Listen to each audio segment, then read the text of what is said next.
Hello friends, कैसे हैं आप लोग। मेरे चैनल रूही एडुकेटर पे आप लोगों का बहुत वेलकम है फ्रेंड। और मैं हूं रूही और आज मैं आप लोगों के लिए जो चैप्टर ले करके आई हूं वो है पीरियोडिक क्लासिफिकेशन ऑफ एलिमेंट। यानी कि हम लोग इसमें जो पीरियोडिक टेबल है उसके एलिमेंट्स के बारे में, उसके क्लासिफिकेशंस के बारे में, प्रॉपर्टीज़ के बारे में पढ़ते हैं। एंड फ्रेंड्स, मैंने इस चैप्टर के बहुत सारे मल्टीपल चॉइस क्वेश्चन आप लोगों को करा दिए हैं और आज भी जो क्वेश्चन कराऊँगी वो उसके आगे के हैं। और फ्रेंड्स, मेरे चैनल पर जितने भी लोग बने हुए हैं उनको मैं बहुत बहुत थैंक यू कहना चाहती हूँ। और जितने भी लोग मेरे चैनल को वॉच कर रहे हैं और उन्होंने अभी तक सब्सक्राइब नहीं किया है वो प्लीज़ सब्सक्राइब कर लीजिए, नोटिफिकेशंस ऑन कर लीजिए, जिससे कि जब भी मैं कोई भी लेक्चर अपलोड करूं वो आप लोगों तक नोटिफिकेशन पहुंच सके और आप लोग उसको अपने टाइम के अकॉर्डिंग वॉच कर सकें, देख सकें।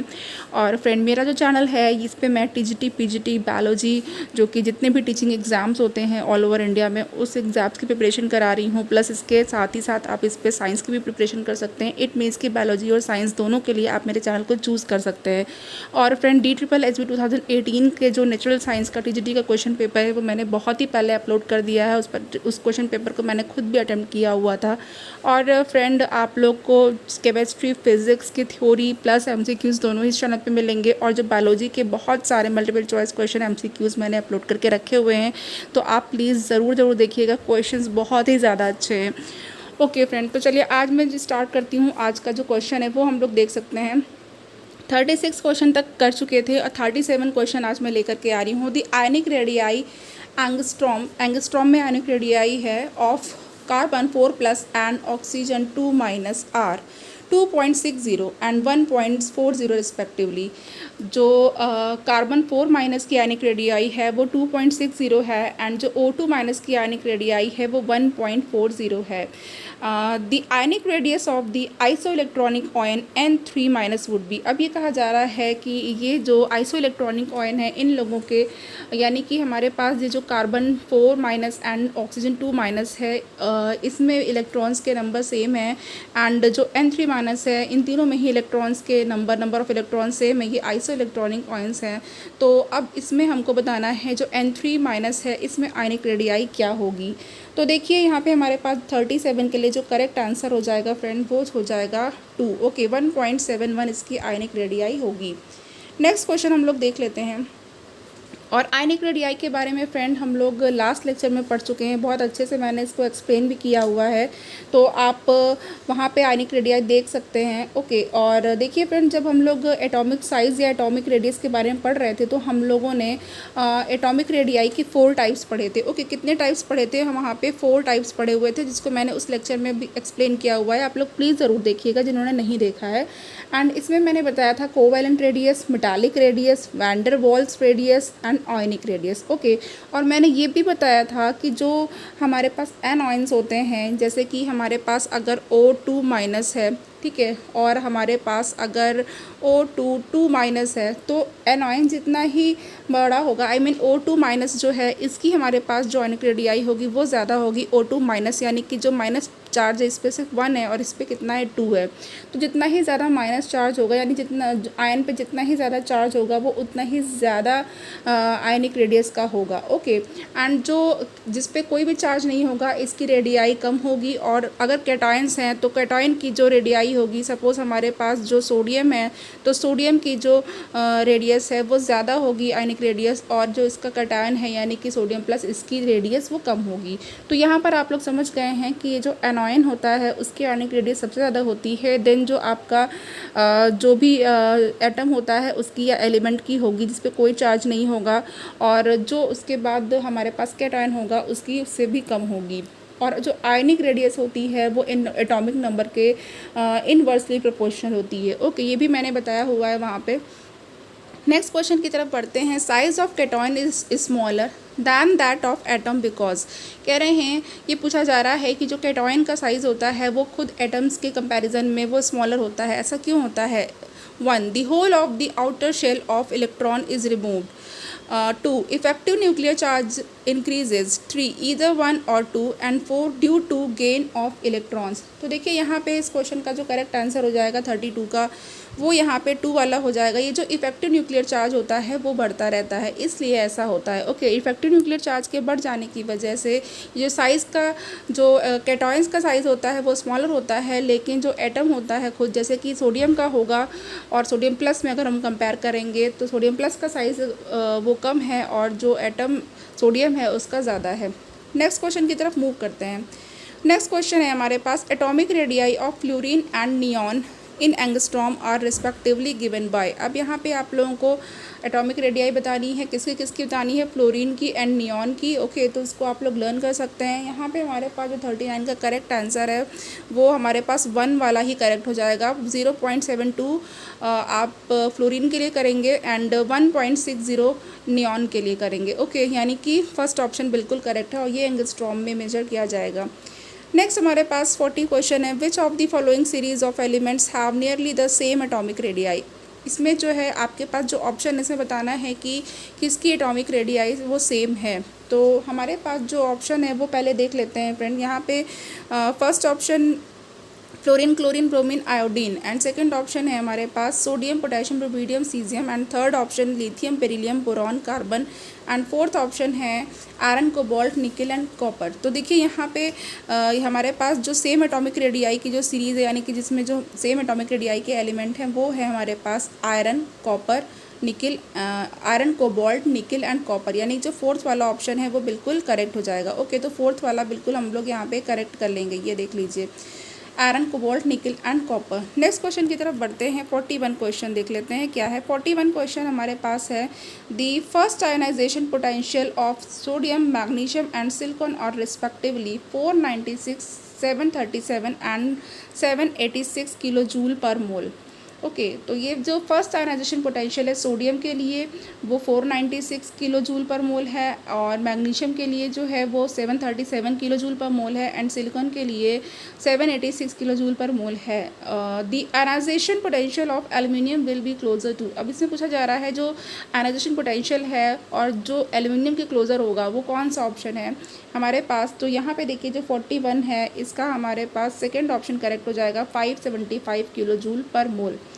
नेक्स्ट क्वेश्चन की तरफ हम लोग बढ़ते हैं। Generally the first ionization energy increases along the period. ये कह रहे हैं जब पीरियड में हम लोग आगे की तरफ बढ़ेंगे यानी अलॉन्ग द पीरियड जो फर्स्ट आयनाइजेशन एनर्जी होती है वो इंक्रीज़ करती है, but there are some exceptions. तो यहाँ पे कह रहे हैं कि बट यहाँ पे कुछ एक्सेप्शन से अपवाद भी हैं। तो one which is not an exception is, तो हमें ऐसा बताना है जो कि एक्सेप्शन नहीं है, नॉट एन एक्सेप्शन। ओके, तो नॉट एन एक्सेप्शन को चूज़ करना है यहाँ पे। तो हमारे पास जो 42 है उसका करेक्ट ऑप्शन क्या हो जाएगा। तो देखिए यहाँ पे आपके सामने 4 ऑप्शंस दे रखे हुए हैं जिसमें कि हमारे पास सोडियम एंड मैग्नीशियम बिल्कुल करेक्ट हो जाएगा। ओके, ये एक्सेप्शन में नहीं आएगा और ये फॉलो कराएगा।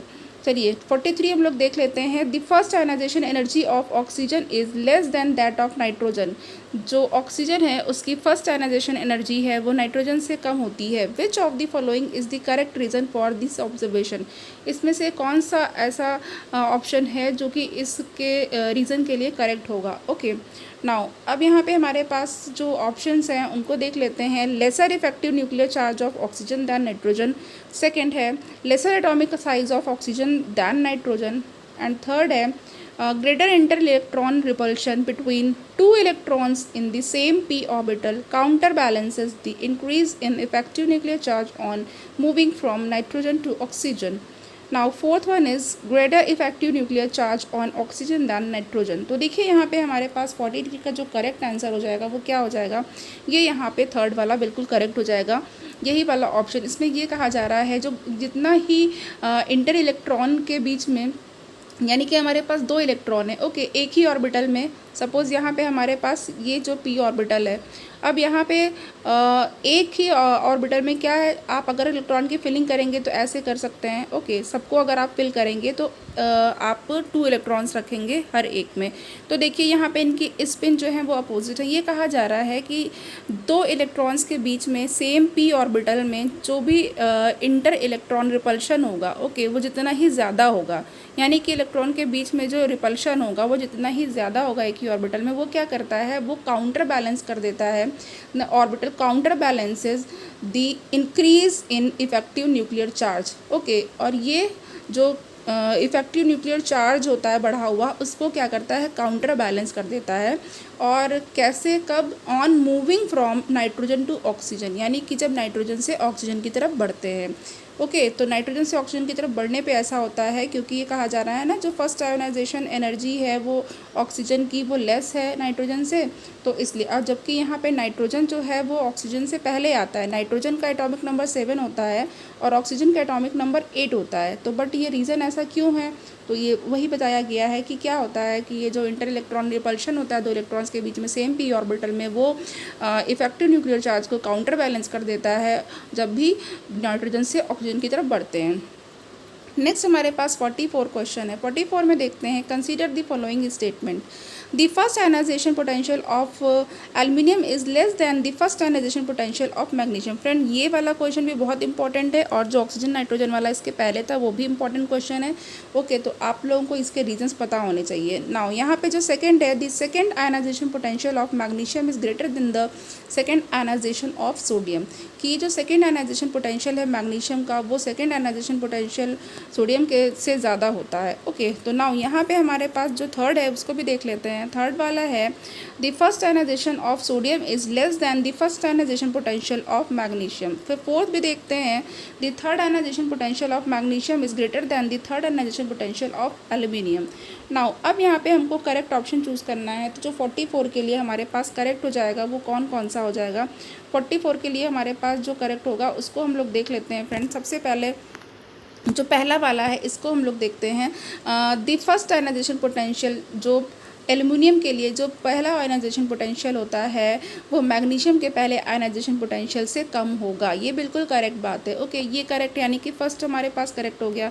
नाउ सेकंड वाला तो रॉन्ग है फ्रेंड। अब यहाँ पे देख लेते हैं, जो फर्स्ट आयनाइजेशन पोटेंशियल है, आयनाइजेशन है सोडियम का, वो first ionization potential of magnesium से वो कम होता है, लेस होता है। ओके, तो यहाँ पे हमारे पास ये भी करेक्ट हो जाएगा। नाउ फोर्थ वाला देख लेते हैं। फोर्थ वाला हमारे पास क्या है, फोर्थ है जो थर्ड आयनाइजेशन पोटेंशियल है मैग्नीशियम का वो एल्युमिनियम के थर्ड आयनाइजेशन पोटेंशियल से ज़्यादा होता है, तो ये फोर्थ भी करेक्ट है। यानी हमारे पास यहाँ पे 44 का जो सेकंड ऑप्शन है 1, 3 एंड 4 ये बिल्कुल करेक्ट हो जाएगा। नेक्स्ट ऑप्शन की तरफ बढ़ जाते हैं। The formation of oxide ion O2 minus from oxygen atom requires first and exothermic and then an endothermic step as shown below। Okay, तो ये कहा जा रहा है कि ये जो ऑक्साइड आयन का जो फॉर्मेशन है यानी कि ऑक्सीजन एटम से क्या होता है, जो है पहले हमारे पास ये ऑक्सीजन का एक एटम है, रिएक्शन बताई गई है, इससे यहाँ पे ऑक्साइड आयन बन रहा है। ओके, एंड यहाँ पे जो डेल्टा H है इसकी वैल्यू दे रखी है -141 किलो जूल पर मोल। नाउ अब यहाँ पे ये जो हमारे पास O माइनस है इसने जो है एक इलेक्ट्रॉन गेन कर लिया है और ये 2 माइनस में कन्वर्ट हो गया है। नाउ यहाँ पे जो डेल्टा H है वो +780 किलो जूल पर मोल है। तो यहाँ पे ये कहा जा रहा है कि जो फॉर्मेशन होता है ऑक्साइड आयन का O2 माइनस का, यानी ऑक्सीजन से जब O2 माइनस बनता है तो इसमें क्या होता है, ये रिक्वायर करता है पहले एन एक्सोथर्मिक रिएक्शन होती है, पहले एक्सोथर्मिक रिएक्शन होती है। इट मीन्स कि पहले जो इसमें जो रिएक्शन होती है उसमें हीट जो है बाहर निकल रही है सिस्टम से, एक्सोथर्मिक है। Now then an endothermic step, उसके बाद जो है वो एंडोथर्मिक स्टेप हो जाता है। तो ऐसा क्यों होता है ये भी देखें आगे क्या लिखा हुआ है। The process of formation of O2 minus in gas phase is unfavourable even though O2 minus is isoelectronic with neon. Okay, तो ये जो प्रोसेस है जिसमें कि O2 माइनस का फॉर्मेशन होता है गैस फेज़ में, इसमें होता क्या है कि ये अनफेवरेबल होती है। क्यों? और जो O2 माइनस है आइसोइलेक्ट्रॉनिक होता है वो नियॉन के साथ, और it is due to the fact that ये किस वजह से होता है। नाउ अब यहाँ पे जो हमारे पास ऑप्शंस दे रखे हैं वो हैं ऑक्सीजन इज़ मोर इलेक्ट्रोनेगेटिव, 2 है addition of electron in oxygen results in larger size of the ion, 3 है electronic repulsion outweighs the stability gained by achieving noble gas configuration, and 4 है O minus ion has comparatively smaller size than the oxygen atom. तो देखिए यहाँ पे हमारे पास जो 45 जो question है इसमें क्या होगा, इसका आंसर हमारे पास कौन सा करेक्ट हो जाएगा। यहाँ पे जो थर्ड वाला है, जो इलेक्ट्रॉन रिपल्शन होता है, ओके, तो इलेक्ट्रॉन रिपल्शन आउटवेज द ये the stability gained by achieving noble gas configuration. Okay, तो यहाँ पे हमारे पास जो थर्ड वाला ऑप्शन है वो बिल्कुल करेक्ट हो जाएगा। नेक्स्ट हमारे पास देख लेते हैं 46 है। 46 को देखना है हमारे हमें, which is the correct order of second ionization potential of carbon, nitrogen, oxygen and fluorine in the following. अब इसमें यहाँ पे सेकेंड आयनाइजेशन पोटेंशियल के लिए जो है वो करेक्ट ऑर्डर पूछा जा रहा है यहाँ पे, और कौन कौन सा carbon, nitrogen, oxygen and fluorine का। तो देखिए यहाँ पे जो करेक्ट ऑर्डर है 46 का, ये हमारे पास जो सेकंड वाला ऑर्डर है ये सबसे अच्छा है और ये करेक्ट हो जाएगा। ऑक्सीजन का सबसे ज़्यादा होगा, then fluorine, then nitrogen, then carbon. Now यहाँ पे देख लीजिए आप, ऑक्सीजन का जो एटॉमिक नंबर है वो 8 है, फ्लोरीन का 9 है, और यहाँ पे नाइट्रोजन 7 है, कार्बन का 6 है। ओके, नेक्स्ट हमारे पास, और फ्रेंड देखिए जितने भी एक्सेप्शंस होते हैं या कभी भी आपको लगे कि सीरीज़ में एटॉमिक नंबर है वो आगे पीछे हो रहा है, उसके बाद जो उसका सीक्वेंस एक बन रहा है, तो ये किस वजह से हो रहा है, या फिर स्टेबिलिटी का ऑर्डर है कि हाफ फिल्ड ऑर्बिटल्स हैं या हाफ या फुल फिल ऑर्बिटल्स हैं। ओके, तो ये सारी चीज़ें आप लोग प्लीज़ ध्यान रखिए, क्वेश्चन इस पर बहुत ज़्यादा बनते हैं। Now 47, the first ionization potential of sodium is 5.1 electron volt and the value of electron gain enthalpy of sodium plus will be। तो यहाँ पे हमारे पास जो करेक्ट ऑप्शन हो जाएगा 47 का, वो कौन सा हो जाएगा, फर्स्ट वाला है -5.1 इलेक्ट्रॉन वोल्ट। देखिए फ्रेंड यहाँ पे हमारे पास पहला ही वाला ऑप्शन बिल्कुल करेक्ट होगा। ओके, जो फर्स्ट आयनाइजेशन पोटेंशियल दे रखा है सोडियम का 5.1 इलेक्ट्रॉन वोल्ट होगा, और इलेक्ट्रॉन गेन एंथैल्पी जो Na+ की होगी वो क्या होगी, -5.1 इलेक्ट्रॉन वोल्ट होगी।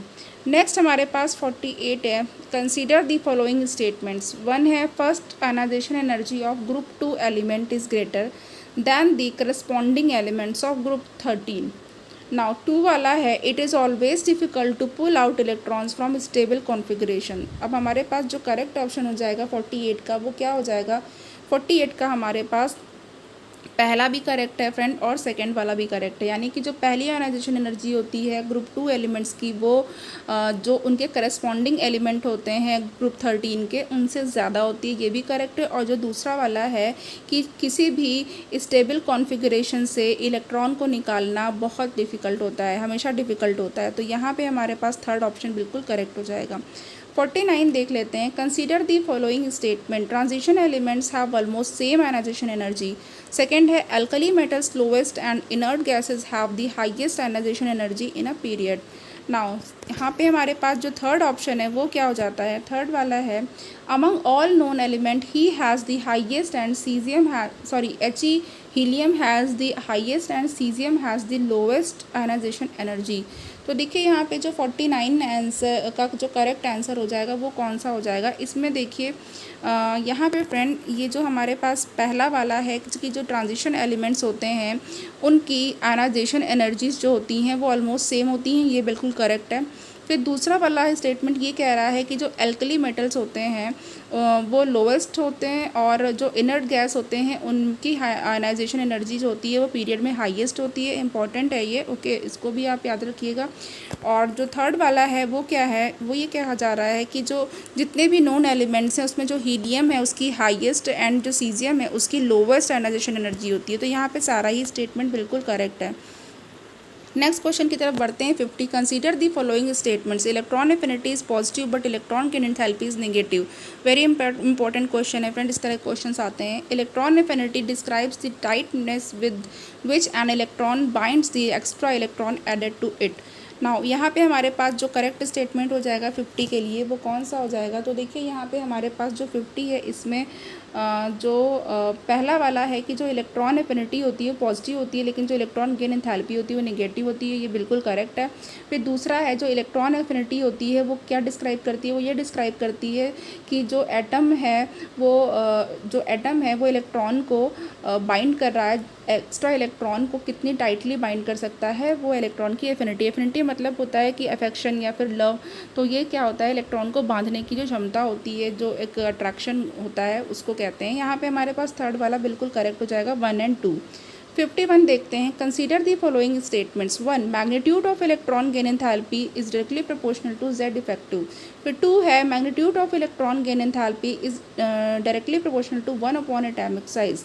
थर्ड है magnitude of atomic electron gain enthalpy is directly proportional to penetrating power. तो यहाँ पे देख लीजिए हमारे पास जो 51 है इसके लिए जो करेक्ट हो जाएगा वो क्या हो जाएगा। पहला वाला देखते हैं। पहला वाला ये कहा जा रहा है जो इलेक्ट्रॉन गेन एंथैल्पी का जो मैग्नीट्यूड है वो z इफेक्टिव के डायरेक्टली प्रोपोर्शनल हो जाएगा, ये बिल्कुल सही है। और जो मैग्नीट्यूड है इलेक्ट्रॉन गेन एंथैल्पी का वो एटॉमिक साइज़ के इनवर्सली प्रोपोर्शनल है, बिल्कुल सही है ये भी, ये दोनों ही करेक्ट हैं। और थर्ड वाला है जो मैग्नीट्यूड होता है इलेक्ट्रॉन गेन एंथैल्पी का वो पेनिट्रेटिंग पावर के डायरेक्टली प्रोपोर्शनल होता है। तीनों ही ऑप्शन बिल्कुल करेक्ट हैं।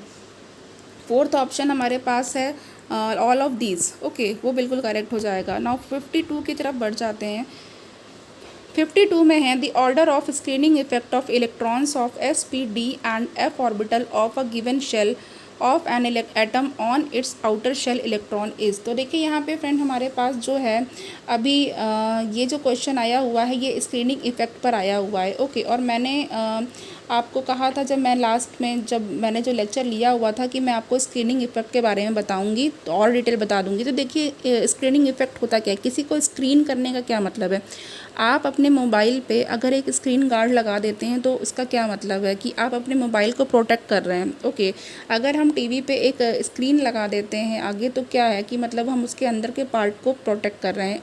तो देखिए जो स्क्रीनिंग इफेक्ट होता है इसको शील्डिंग इफेक्ट भी कहते हैं। तो जितना ही ज़्यादा स्क्रीनिंग इफेक्ट होता है, जितना ही ग्रेटर होता है, जो लूजली बाउंड इलेक्ट्रॉन्स होते हैं उनका रिमूवल ईजी हो जाता है, ओके। यहाँ पे जितना ही ज़्यादा स्क्रीनिंग इफेक्ट होगा, यानी जो स्क्रीनिंग इफेक्ट जो है, स्क्रीनिंग इफेक्ट अगर ग्रेटर है, इंक्रीज़ हो रहा है, ग्रेटर है, तो जो लूजली बाउंड इलेक्ट्रॉन होते हैं उनका रिमूवल क्या होता है वो ईजी हो जाता है। लूजली यानी कि जो ढीले होते हैं, लूजली बाउंड जो इलेक्ट्रॉन होते हैं लूजली बाउंड, उनका क्या होगा, उनका जो है जो भी रिमूवल होगा या उनको निकालना बहुत ही ज़्यादा इजी हो जाएगा। तो लूजली बाउंड इलेक्ट्रॉन जो होते हैं उनका रिमूवल बहुत इजी हो जाता है।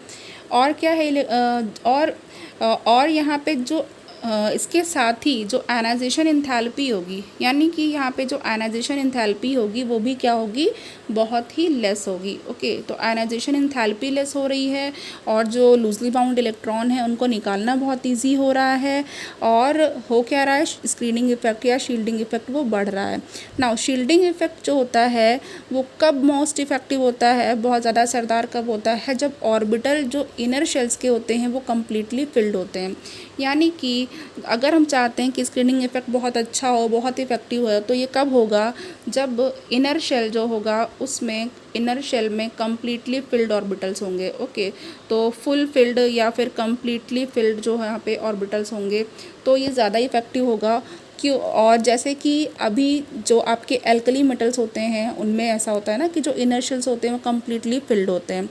यहाँ पे हमारे पास ऑर्डर पूछा हुआ है तो अब यहाँ पे हम लोग ऑर्डर देख लेते हैं। तो 52 का हमारे पास जो करेक्ट आंसर हो जाएगा वो क्या हो जाएगा, पहला वाला देखते हैं फ्रेंड। यहाँ पे है S is greater than P is greater than D is greater than F, और हमारे पास यही ऑप्शन बिल्कुल करेक्ट है। अब हम आगे ऑप्शन नहीं देखेंगे, तो पहला ही ऑप्शन बिल्कुल करेक्ट है, ओके। नाउ यहाँ पे अगर हमारे पास 53 को, हाँ ओके, यहाँ पे हमारे पास 53 क्वेश्चन है अमंग हैलोजेंस। अब हैलोजेंस की बात आ गई है। The correct order of amount of energy released in the electron gain, very good, बहुत अच्छा क्वेश्चन है। ये कहा जा रहा है कि हैलोजेंस में आप लोगों को क्या बताना है, जो अमाउंट ऑफ एनर्जी रिलीज होती है इलेक्ट्रॉन गेन करने में उसका करेक्ट ऑर्डर क्या है, यानी कि इलेक्ट्रॉन गेन एंथैल्पी का जो करेक्ट ऑर्डर है वो क्या है। बहुत इंपॉर्टेंट क्वेश्चन है फ्रेंड। अक्सर ही इलेक्ट्रॉन गेन एंथैल्पी का ऑर्डर, इलेक्ट्रॉन एफिनिटी का ऑर्डर, एटॉमिक साइज का ऑर्डर, आयनिक रेडियाई का ऑर्डर, ये सब पूछा जाता है एग्जाम में। तो यहाँ पे हमारे पास जो करेक्ट ऑप्शन है वो क्या हो जाएगा, यहाँ पे हमारे पास जो करेक्ट ऑप्शन है, ये चूँकि याद करने की बात है तो मैं इसको सीधे ऑप्शन बता देती हूँ। ऑप्शन 4 बिल्कुल करेक्ट है। देखिए इसमें जो ऑर्डर होता है हैलोजेंस में वो क्या हो जाता है, वो ग्रुप में नीचे की तरफ जाने पे वो बढ़ता है। तो फ्लोरीन का सबसे कम है, देन उसके बाद इलेक्ट्रॉन गेन एंथैल्पी उससे ज़्यादा क्लोरीन की है, देन उससे ज़्यादा ब्रोमीन की है, सबसे ज़्यादा क्या होगी, आयोडीन की होगी।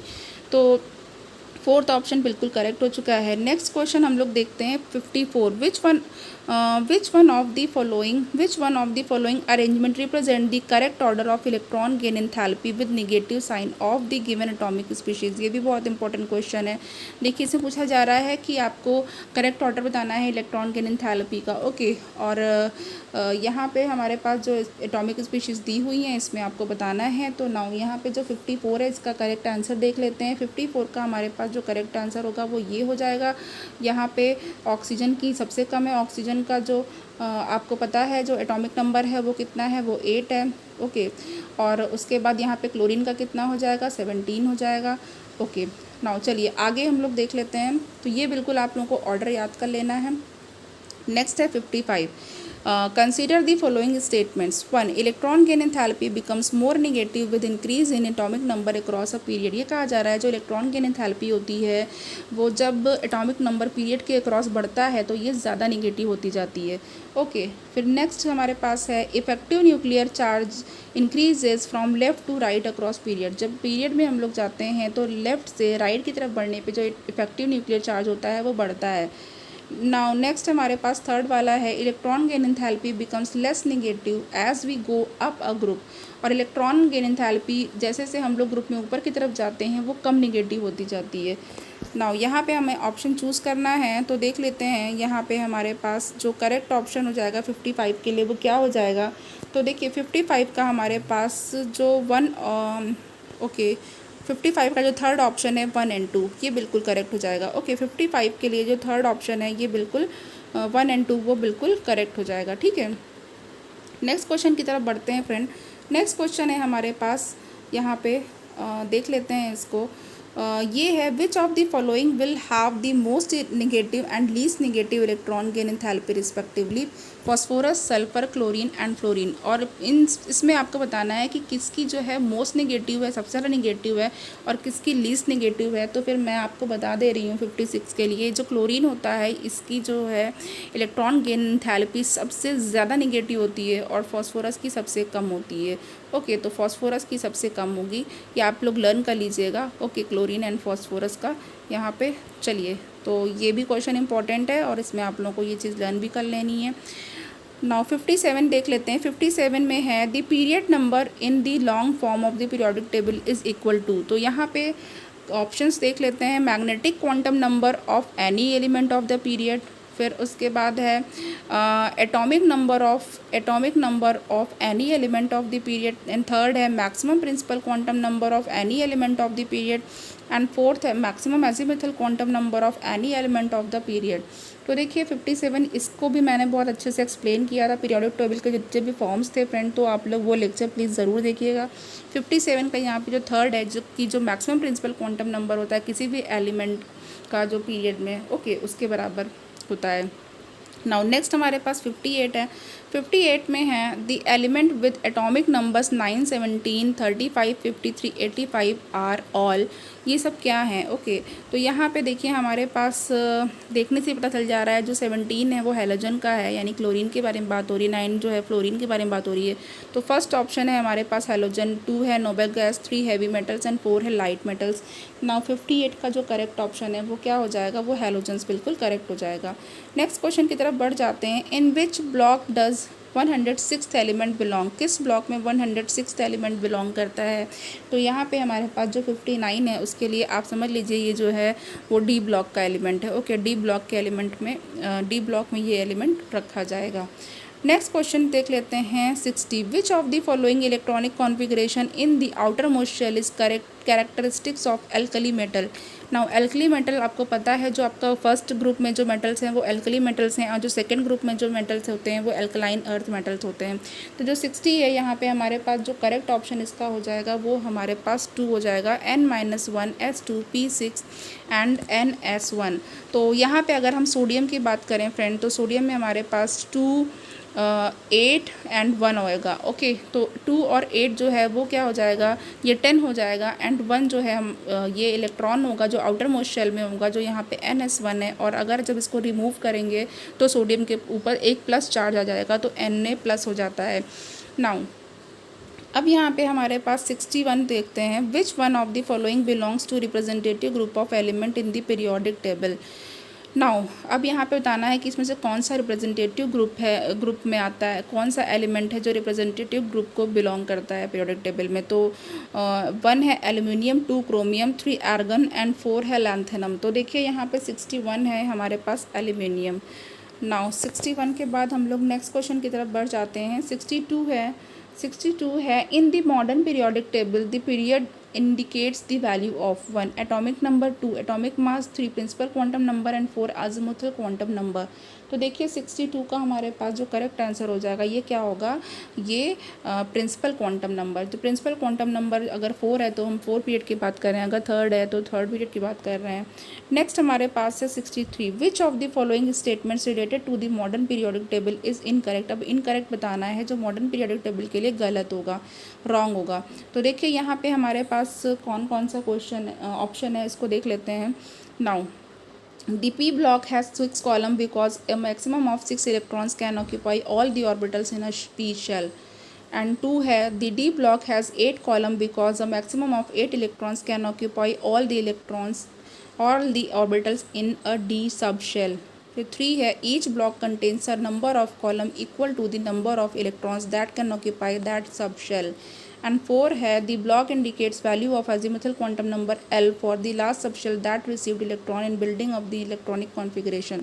तो यहाँ पे हमारे पास जो इनकरेक्ट ऑप्शन होगा वो कौन सा हो जाएगा। देखिए इनकरेक्ट के बारे में पूछा हुआ है, तो यहाँ पे जो 63 है उसके लिए हमारे पास जो 2 है वो इनकरेक्ट है। ओके ये गलत है। और बाकी जो फर्स्ट वाला है वो देखते हैं क्या लिखा हुआ। ये लिखा है कि जो पी ब्लॉक होते हैं उसमें 6 कॉलम होते हैं, बिल्कुल सही है। क्यों? क्योंकि जो मैक्सिमम ऑफ 6 इलेक्ट्रॉन होते हैं वो जो है पी शेल में जितने भी ऑर्बिटल्स होते हैं उसमें मैक्सिमम 6 इलेक्ट्रॉन्स ही आ सकते हैं। और ये आपको पता है, यहाँ पे देख लीजिए ये जो पी ऑर्बिटल्स होते हैं p x p y p z, तो यहाँ पे 2 होगा, सॉरी एक ऊपर एक नीचे, देन यहाँ पे इस तरीके से आप बनाते हैं ना, तो वही चीज़ दी हुई है। नेक्स्ट हमारे पास जो पूछा गया है जो थर्ड है वो क्या है कि ईच ब्लॉक यानी हर एक ब्लॉक में क्या होता है, each block contain number of column. और ये जो कॉलम होते हैं वो किसके इक्वल होते हैं, वो नंबर ऑफ इलेक्ट्रॉन के इक्वल होते हैं जो वो सबशेल ऑक्यूपाई कर सकता है, उतने ही नंबर ऑफ कॉलम होते हैं। एंड जो 4 है वो ये है कि जो ब्लॉक होता है वो क्या इंडिकेट करता है, वो एजिमुथल क्वांटम नंबर L की वैल्यू इंडिकेट करता है लास्ट सबशेल के लिए, जो कि इलेक्ट्रॉन को रिसीव करती है जब भी इलेक्ट्रॉनिक कॉन्फ़िगरेशन को बिल्ड करते हैं। 64 है हमारे पास, the electronic configuration of most electronegative element is. Most electronegative element का जो इलेक्ट्रॉनिक कॉन्फ़िगरेशन है वो बताना है। यहाँ पे जो फर्स्ट वाला है वो देखते हैं, वो ही करेक्ट हो जाएगा। ये क्या है 2 और 2 4 हो जाएगा, और 4 + 5 क्या हो जाएगा 9 हो जाएगा, यानी कि ये फ्लोरीन की बात कर रहे हैं यहाँ पे। Okay 1:2:2p5।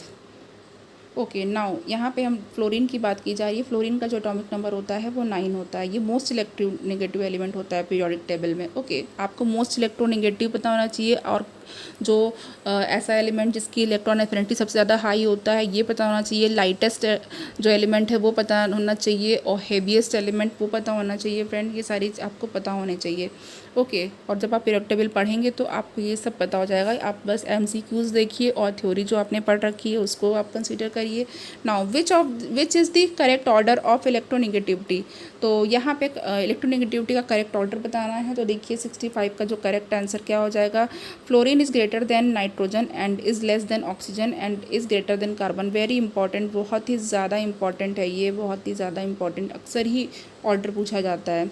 तो फर्स्ट ऑप्शन बिल्कुल करेक्ट हो चुका है। 66 है which of the following have no unit. इसमें से किसकी यूनिट नहीं होती है। A electronegativity, electron gain enthalpy, 3 ionisation enthalpy and 4 है ऑल ऑफ द अबव। तो 66 का हमारे पास जो फर्स्ट ऑप्शन है ये बिल्कुल करेक्ट है। इलेक्ट्रोनेगेटिविटी की कोई भी यूनिट नहीं होती है। बहुत ही अच्छा क्वेश्चन है ये। नेक्स्ट क्वेश्चन हमारे पास 67 है। 67 देख लेते हैं। Consider the following statements. 1 non metals have strong tendency to lose electrons. 2 है electronegativity is directly related to non metallic properties of element. And फिर 3 है electronegativity is inversely proportional to the metallic properties of element. And 4 है increase in electronegativity down a group is accompanied by a decrease in a metallic properties। तो देखिए friend यहाँ पे हमको correct option बताना है। तो जो 67 है इसका करेक्ट ऑप्शन क्या हो जाएगा। देखिए 67 के लिए हम लोग जो करेक्ट ऑप्शन ले लेंगे वो हमारे पास जो हम लोग सेकंड देखते हैं वो क्या है, जो इलेक्ट्रोनेगेटिविटी है वो क्या होती है, वो जो एलिमेंट की नॉन मेटालिक प्रॉपर्टी होती है उससे डायरेक्टली रिलेटेड होती है। ओके, ये बिल्कुल करेक्ट हो जाएगा। और यहाँ पे हमारे पास ये जो 4 वाला है ऑप्शन, यहाँ पे हमारे पास जो फ्रेंड यहाँ पे अभी हमको थर्ड वाला ऑप्शन देख लेते हैं एक बार पहले, फिर फोर्थ पर आते हैं।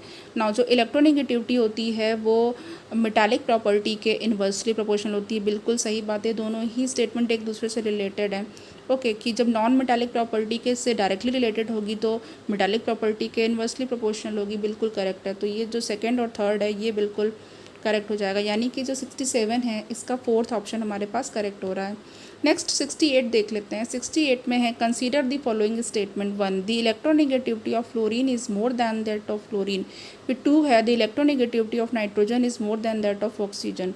तो 68 है हमारे पास इसका करेक्ट ऑप्शन। तो पहला ही वाला जो स्टेटमेंट मैंने पढ़ा वही मुझे करेक्ट लग रहा है। जो इलेक्ट्रोनेगेटिविटी है फ्लोरीन की वो क्लोरीन से ज़्यादा होती है, बिल्कुल करेक्ट है। तो ओनली 1 हमारे पास करेक्ट हो जाएगा। ओके, नाउ नेक्स्ट हमारे पास 69th क्वेश्चन है। The correct order of negative electron gain enthalpy of halogen is very important question है। इसमें हमारे पास जो करेक्ट ऑर्डर हो जाएगा 69 का, वो हम लोग जो करेक्ट ऑप्शन है वो देख लेते हैं। यहाँ पे जो ये ऑर्डर होता है फ्रेंड, इस ऑर्डर को आप लोग याद रख लीजिएगा हैलोजन्स के लिए। तो यहाँ पे हैलोजन्स में पूछा गया है तो क्लोरीन की सबसे ज़्यादा होती है, देन उसके बाद फ्लोरीन होती है। बल्कि फ्लोरीन अगर देखा जाए तो ग्रुप में पहले होता है क्लोरीन से, लेकिन क्लोरीन की सबसे ज़्यादा होती है, देन फ्लोरीन की होती है, फिर ब्रोमीन की एंड देन आयोडीन की। Now, electronic configuration is of 4 elements A, B, C and D are given below. तो इलेक्ट्रॉनिक कॉन्फ़िगरेशन जो है वो कैसे दिया जा रहा है इन एलिमेंट्स का, अब ये देख लीजिए। 1:2:2p6 है, फिर दूसरे का है 1:2:2p4 एंड थर्ड के लिए है 1:2:2p6 3s1 एंड फोर्थ के लिए है 1:2:2p5। तो देखिए यहाँ पे हमारे पास जो करेक्ट ऑप्शन हो जाएगा 70 का,